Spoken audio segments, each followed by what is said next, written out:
Uyga bir kun qolganda zakaz berilgan to'rt. Bu safargi buyurtmamiz sevisha to'ylar uchun tayyorlandi. Eng birinchi tortlarni biskvitda va zagotovkalari qilindi. Albatta tortlarga akkuratlik qilib mastikalar qoplandi. Bir kun.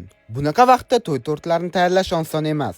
Sababi bunaqa kam vaqt ichida katta tort gullari va podstavkalarni yasatish juda qiyin. Ko'pincha ulgurib bo'lmaydi. Lekin doimgidek qisqa vaqtda ham sizlarni abiziylar shunaqa katta tortlarni qoyillatadi. Shuning uchun ham hamma mashhurlar sizlarni abiziylarni tanlaydi. Bu safargi tortimiz dekori hamma mehmonlar bilan katta zalda bo'ldi. To'g'risi biroz hayajonli, lekin bunga esa ayrim sabablar bor. Uzoq gap, videoga sig'dirish qiyin. Qisqa vaqt ichida tort tayyorlaganimizdek, katta zalda ham qisqa vaqt ichida tort dekorini tugatdik. Tortimiz kutganimizdan-da nafis va a'lo chiqdi.